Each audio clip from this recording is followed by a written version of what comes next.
A Casa do Dragão, temporada 2, episódio 6. Eu falarei sobre tudo que aconteceu nesse episódio, mas antes, saiba que esse vídeo é de análise, tá? No qual eu trato os temas em um texto um pouco mais parecido com um ensaio. Na descrição tem links para outros tipos de vídeos, um sobre o universo, outro de análise mais técnica e por aí vai. É só dar uma olhadinha. Antes eu até preciso te fazer alguns pedidos também. Se inscrever no canal e deixar um like é muito importante. E outra coisa, na descrição também tem link para o financiamento coletivo do meu segundo livro, né? O livro sobre a segunda temporada de A Casa do Dragão. Já tem sobre a primeira temporada, tá aqui no cenário. Me ajuda demais você ir lá, clicar no link e dar uma olhada. Agora sim, vamos lá pro texto sobre o episódio da vez.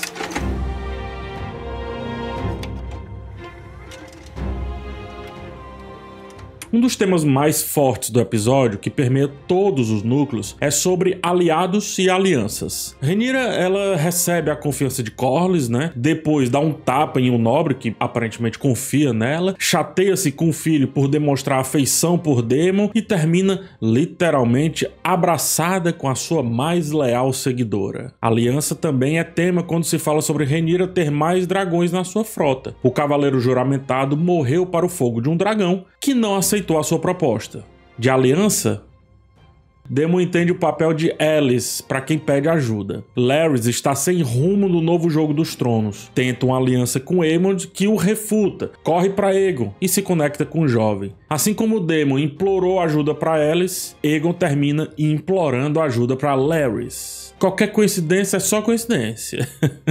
Aemond não se deixa levar nem pelo sussurrador, nem pela mãe, e ainda assim afasta Criston Cole, que ousou apoiar Alicent. Afronta os Lannisters, busca uma aliança difícil e perigosa de manter, e no final das contas é o único que termina afastado dos seus possíveis aliados, diferente dos demais. Quer dizer, ele e Alicent, que a essa altura do campeonato é mais fácil conseguir uma parceria com Rhaenyra do que com qualquer outro dos verdes. É muito importante ter alianças aqui, nos Sete Reinos, na corte, na vida. É muito importante, mas não se iluda. Ao mesmo tempo que elas permitem avanço, firmeza até, Daemon, Rhaenyra e até o moribundo Aegon também podem cair nas armadilhas dos conchavos. A aliança é uma suposição que o outro o acompanhará, apesar das mudanças, apesar dos percalços. A revolta do povo em Porto Real fala muito bem sobre isso. Com relação à fome, certo tá o povo.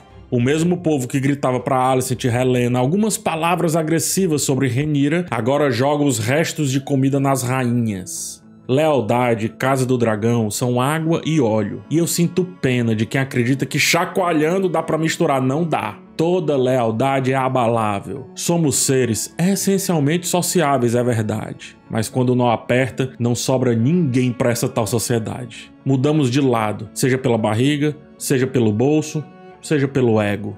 E é por isso que inventaram os contratos. Aelys, boa coisa não é, perceba bem. Sempre duvido de gente que consegue convencer o outro através do medo. Aegon e Larys nem se fala. A construção da cena de Rhaenyra e Mysaria permite desconfiança. É uma cena linda, mas permite desconfiança. Principalmente quando vemos a Verme Branca meio que parecer escolher o próximo passo. Quem calcula demais o movimento quer ganhar.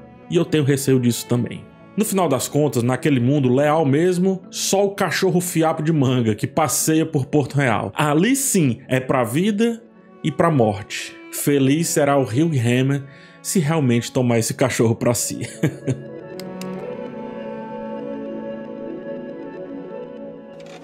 O clima em Porto Real tá complicado, tanto nas ruas quanto no pequeno conselho. Como eu adiantei, Aemond, ele se afasta de todo mundo e faz o que todo rei maturo faz, pensar que é rei. É uma afirmação estranha, mas Tywin Lannister em Game of Thrones me deixa explicar isso. Certa vez, o rei Joffrey, ele resolveu confrontar o velho Lannister, tentava rebaixar o seu avô. A resposta do velho foi mandar o neto ir deitar, repetindo de maneira incisiva que seu neto estava cansado, mesmo ele dizendo que não estava. Tyrion inicia o seguinte diálogo: você acabou de mandar o homem mais poderoso de Westeros pra cama. No que Tywin responde: você é um tolo se acreditar que ele é o homem mais poderoso de Westeros. Tyrion retruca dizendo que Joffrey é o rei, e Tywin finaliza dizendo: você realmente acha que uma coroa te dá poder? Esse diálogo é muito interessante, porque Tywin, ele falava sobre ter exército e dinheiro. Coroa, deixa pra lá. E mostra como Aemond tá buscando afirmar esse poder sobre todos os aspectos, mas falha ao diminuir a importância das tropas de chão, achando que poderá usar os Lannisters de bucha de canhão a favor das suas estratégias pessoais e escondidas, como fez com Criston Cole lá no episódio 4. Mas não é bem assim. Lannister é bicho vaidoso. E vaidade, pra brilhar, precisa de palco. E naquele mundo não há palco para homens frente a um dragão. Por isso, Jason mantém a sua vaidade, ou seja, se esconde. Mantém a sua vaidade guardada, porque um dragão pode destruí-lo. Trocando em miúdos, Aemond quer o controle total pra si, pros seus feitos, pros seus louros. Tudo é fruto do egoísmo desse cara. Quem disse que a vingança de um indivíduo é a vingança de todos? Ninguém diz, não existe isso. O que Aemond não se toca, como disse Tywin, basta controlar a coisa certa para se ter o todo. Não é preciso a coroa para isso. E o Aemond já se enrola com a coroa, porque coroa é um fardo. E esse é um assunto que vai voltar mais à frente. O episódio também revela que, no nível humano, digamos assim, os homens continuam com bravatas, mas um dragão é mais do que suficiente para fazê-los mudar de ideia. Como foi o que aconteceu com Stefan Darklyn incinerado e Jason, um homem que carrega leões, mas se esconde assustado com Caraxes lá em Harrenhal. Esse papel de bucha de canhão caberá novamente a quem? A ele, Criston Cole, que ousou, como eu já disse, ousou concordar uma vez com Alicent. Com Aemond é assim. Ou está 100% com ele, ou 99% não basta. Pro jovem é assim, ou é tudo ou é nada, não existe meio. O jovem Aemond exige a personificação de suas vontades, demonstrando que, apesar de pensarmos que ele havia evoluído estrategicamente, quer que fosse, toda a imaturidade aparece quando o poder aperta. E não são assim as crianças, no final das contas, é só criança, por mais evoluída que pareça. Aemond, eu gosto de pensar, quer provar que pode fazer aquilo que o Daemon não conseguiu com relação à triarquia e às Stepstones, mostrando que a sua jornada é muitas vezes mais individual do que qualquer outra coisa. O adeus outrora apimentado e agora frio de Cole e Alicent é a prova que ali tudo mudou. As coisas já estão descompassadas. Não só entre eles, mas na corte como um todo. As alianças estão desfeitas. As alianças agora são outras. Aemond é muito curioso perceber isso. Ele não permite ser acessado por nada. Nem a câmera consegue tirar uma expressão genuína sequer dele, nenhuma. Ele é sólido, uma rocha. Só se abala quando é contrariado. Repito, é só uma criança cuja mão carinhosa da mãe tem o mesmo peso de um tapa. As humilhações de sua infância não foram vingadas? Ela pergunta. Ele não responde. Tanto porque quem cala consente, como porque Aemond é essencialmente vingança. Se ele deixar de ser, se resolver essa questão, sobra muito pouco. Um bom guerreiro, talvez, mas sem fundamento. Sem fundamento, guerreiros lutam pelo quê? Fora vingança, o atual regente é também inveja e soberba. A perversidade e a frieza ao empurrar a esfera do rei contra o peito do irmão é outra prova disso. Seja para com Lannister, seja para com mãe, seja para com o povo, Aemond é a materialização do nojo. Aemond construiu rapidamente um reinado de açúcar. Basta uma chuvinha e a imagem se desfaz. Missara, a meretriz do bordel, Diana da taberna, todas fizeram chover, facinho. Vai tratar o povo como tratou a mãe e o irmão, Aemond? Se sim, boa sorte, camarada. Vai acabar sendo rei. De nada.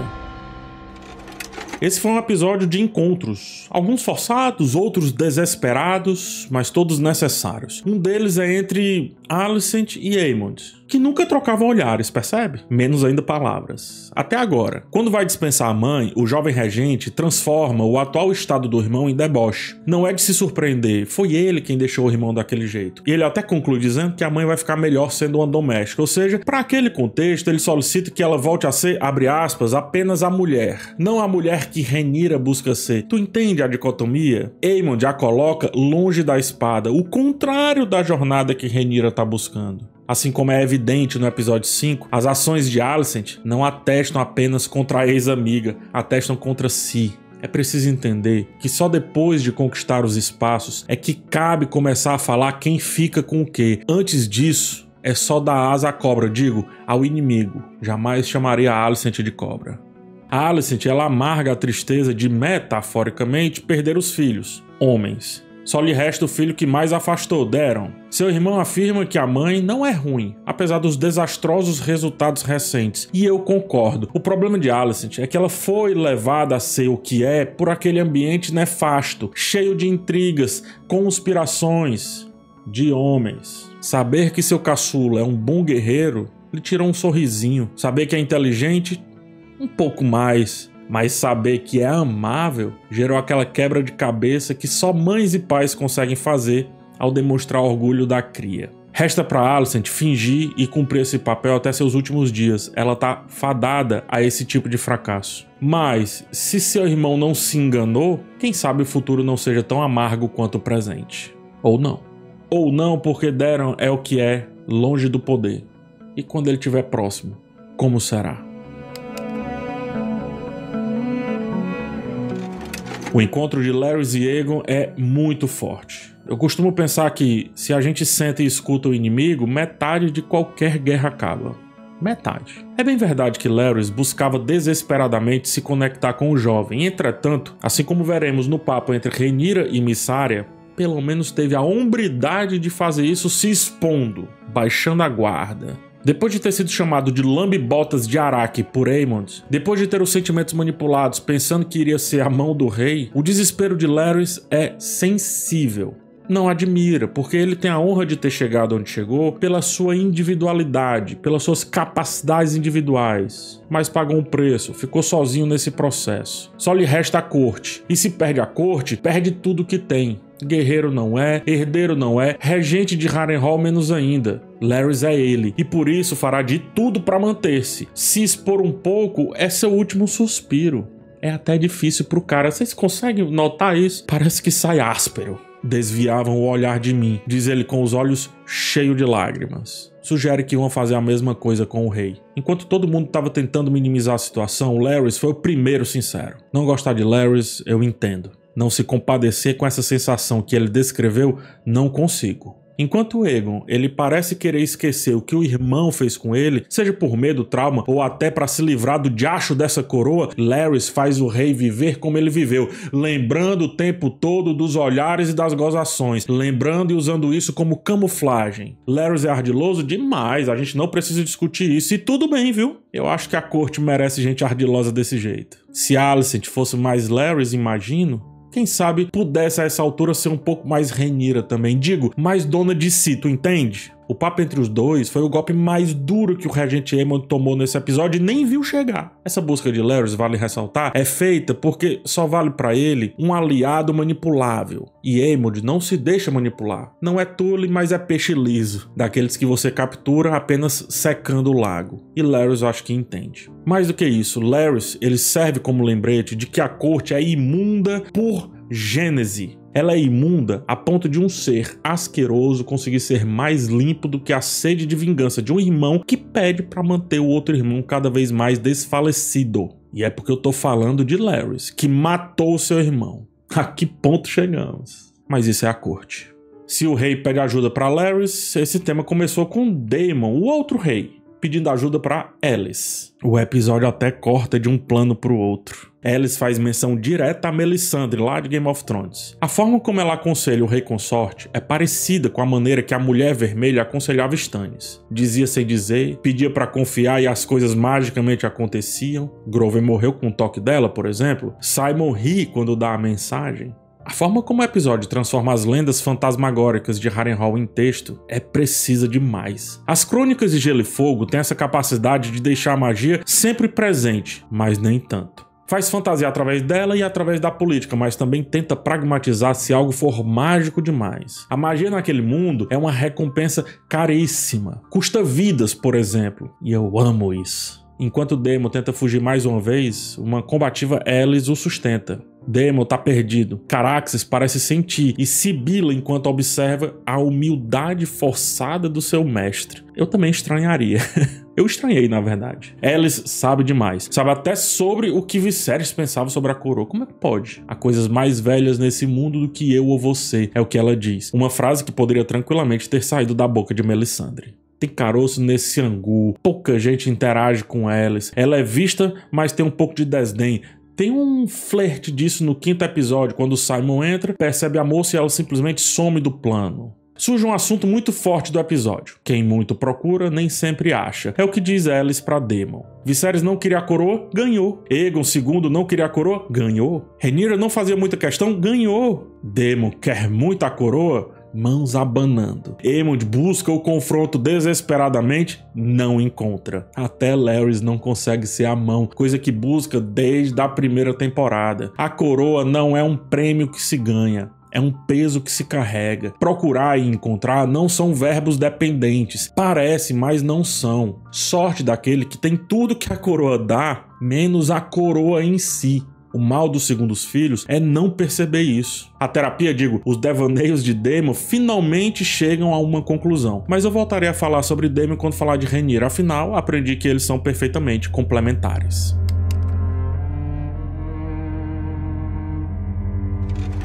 O plano de ter mais gente com dragões é colocado em prática, mas não dá certo. A cena é linda, Smoke é lindo. A cantoria então é maravilhosa, que imersão, mas é trágica também. George Martin ele explicou essa cena antes dela acontecer. Falou em seu blog sobre dragões e disse: embora dragões possam ser treinados, eles nunca são totalmente domados. Eles sempre permanecem perigosos como lobos, ursos e leões e possuem personalidades individuais que frequentemente refletem a personalidade de seus cavaleiros. Martin coloca em confronto treinar e domar. Adam, ele não queria Smoke. Foi Smoke quem escolheu ter Adam. Se exibia para ele. Voava enquanto o jovem trabalhava, lembra? Por outro lado, Stefan Darklin quis tanto que teve a certeza antes da hora. Eu consegui, diz ele. Não, você não consegue. É o dragão quem consegue. Martin deixou isso bem claro. Não é o treinador quem escolhe quem vai treinar, é o aluno quem se permite ser treinado. Essa é a relação correta. Os dragões, como disse Martin, têm inteligência interligada com o seu guia, o que me leva a crer que os objetivos também. Adam, cenas atrás, havia reclamado como seu pai o havia deixado de lado, diferente de Alicent, que agora ganhava as honras de ter o seu próprio navio, ou seja, assim como o dono de Smoke o deixou para trás, Adam também está à deriva. A conexão se dá pela pureza do sentimento e não pela necessidade de guerra ou qualquer outra coisa. O dragão quer a mesma coisa que seu treinador quer. Adam queria ser reivindicado pelo pai.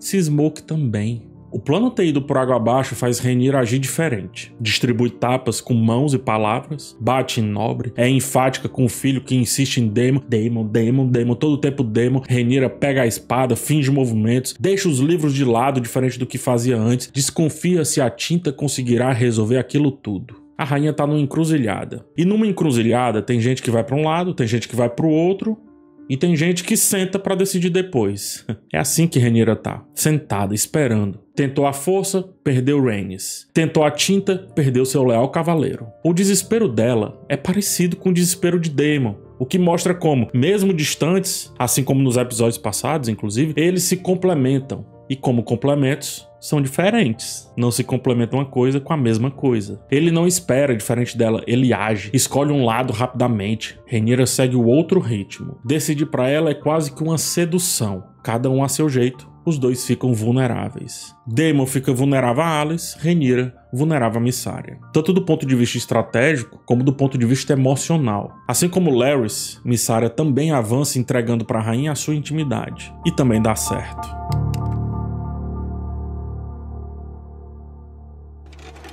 Rhaenyra nos dá um intensivo sobre Daemon, um supletivo. O que ela fala é simplesmente um absurdo para defini-lo. Mostra que a rainha não é boba, nem imatura, nem leviana, principalmente ao olhar para o marido. Ela e Daemon são a mesma moeda. Ah, PH, mas a Rhaenyra é boa, mandou comida para os pobres, sim. Para ter os pobres, para ter a revolta. É política de nobre, não se engane. Utilizou a fome alheia e colocou a cidade em caos. Não seja bobo, pelo amor de Deus, gente. O que ela fala sobre Daemon tem muito do que a gente já vem conversando aqui nos vídeos passados. Mas como eu jamais escreveria algo melhor, eu vou ler na íntegra. Ele era tudo o que eu queria ser. Despreocupado, perigoso, um homem.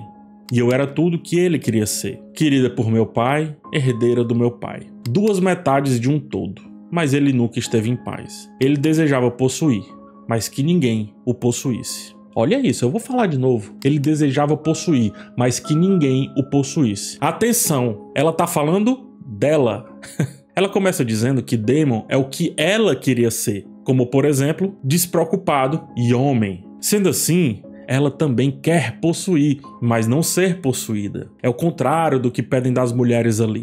A forma como o beijo em Missara se desenrola pode sugerir isso, inclusive. É ela, Rhaenyra, quem abraça. Toma a iniciativa. Ela dá o aconchego, um carinho singelo, um olhar trocado e um beijo roubado. Ela quem possui. Ou se deixa possuir, tanto faz nessa magia da sedução, tanto faz. Paixão surge da proximidade. Assim como Rhaenyra, ela tá próxima demais da coroa, o que deixa bem claro o que ela sente pelo poder, mas está distante demais de Daemon para lembrar o que sente por ele. Por isso o receio. Ela pode até dominar uma coisa, a coroa, mas não a outra, Daemon. Por isso não consegue mais nem ouvir o nome do cara. Ao mesmo tempo, em Harrenhal, Daemon faz as pazes com seu passado. Primeiro enfrenta o irmão na sala do trono. Viserys lhe aparece inicialmente com a máscara, fraco, debilitado, lembrando o dia que Daemon o ajudou. Esteve do seu lado. O lado mais humano que já vimos do personagem até aqui. Quem o confronta, porém, é Viserys vigoroso, aquele antes de cair em desgraça quando Daemon debochou por aí sobre ele, sobre seu filho, sobre sua ex-esposa e por aí vai. Volta a lembrar, esses devaneios não são Viserys falando com Daemon, é Daemon falando com ele mesmo. Portanto, essa cena é claramente Daemon se arrependendo de ter debochado do rei e do príncipe. Sabemos bem como foi a cena, né? Ele foi levado a... É bom que se diga. Mas ele se arrepende. Mais do que isso, ele sabe o porquê o irmão o rejeitou. Só não foi homem o suficiente para pedir desculpa. Porque homem suficiente nesse mundo guerreia. Enquanto velam Aemon, Viserys se entrega. E Aemon diz o que sempre quis dizer. Estou aqui, irmão. Estou aqui. Se em um núcleo temos Aemon tentando ser Daemon ao destratar o irmão, no outro temos Daemon em outra jornada. Achando inclusive um prumo bem interessante. Promete lealdade para o irmão que não está lá, portanto promete lealdade para o que o irmão representa, a rainha, o que hoje está em Rhaenyra. Se Daemon sempre quis ser Rhaenyra porque queria Viserys, ele está aqui para Rhaenyra também. Só falta ela saber. E até lá fica a dúvida sobre que Daemon é esse afinal. Um que deseja possuir a rainha ou um que deseja possuir a coroa. Enquanto isso, Rhaenyra vive Caetano Veloso, né? Buscando em outros braços seus abraços, perdida no vazio de outros passos, do abismo em que Daemon a retirou, mas que também a atirou e a deixou ali sozinha. Desejo, possessão e identidade se entrelaçam de uma maneira incrível no final desse episódio. Rhaenyra quer Daemon ou quer Arvyn, enfim, porque o máximo que pode ser naquele mundo é uma mulher que tem um homem forte do seu lado. Mulher forte não pode, é proibido. Tentar ser uma mulher impetuosa levou Alicent para afazeres domésticos. Rhaenyra, portanto, não pode ser ela a mulher forte em si, que não precisa necessariamente de um homem forte, mas que carrega um homem consigo ou, quem sabe, também não um homem. Tanto faz. Quem se apega a isso merece demais conviver com aquela corte nefasta. Tanto faz quem Rhaenyra quer carregar consigo. Achamos o que Rhaenyra tanto procurava nos livros ao olhar para as mulheres de Westeros. Buscava resposta para um conflito que tem dentro de si, resposta para os seus desejos. Quem sabe poderia até ser o conflito de Alicent também, a gente não sabe, não se pode falar nisso, é proibido. Se não fosse, quem sabe poderia fazer aquela guerra ser completamente diferente. Pode ser o conflito que nos livros ela teve com Laena Velaryon. Não sabemos também porque é proibido. Por sua vez, não proibiu Laenor, seu ex-marido. Laenor pode ser quem ele queria ser. Mais do que isso, o ajudou. Gente, pode até ser o conflito com ela mesma e com a sua própria imagem. Também não sabemos. Sabemos agora, porém, que ela nunca quis uma espada. Nunca. Ela quis ser uma espada, é diferente. Naquele mundo, matar pode. Matar, tudo bem. Viver, aí é mais difícil. Nem mesmo o rei consegue direito fazer isso. Gente, a relação de Daemon com Rhaenyra, ela é estranha, até mesmo para os moldes dos Targaryen. Mas como é um homem e uma mulher, tudo bem. Sem polêmicas. Rhaenyra tanto procurou nos livros. Quando parou, achou. Achou em si mesma. Achou no seu desejo. Aquilo que nunca, jamais deveria ter reprimido. A dança dos dragões era para ter sido só uma festa e nada mais. Mas foi proibido.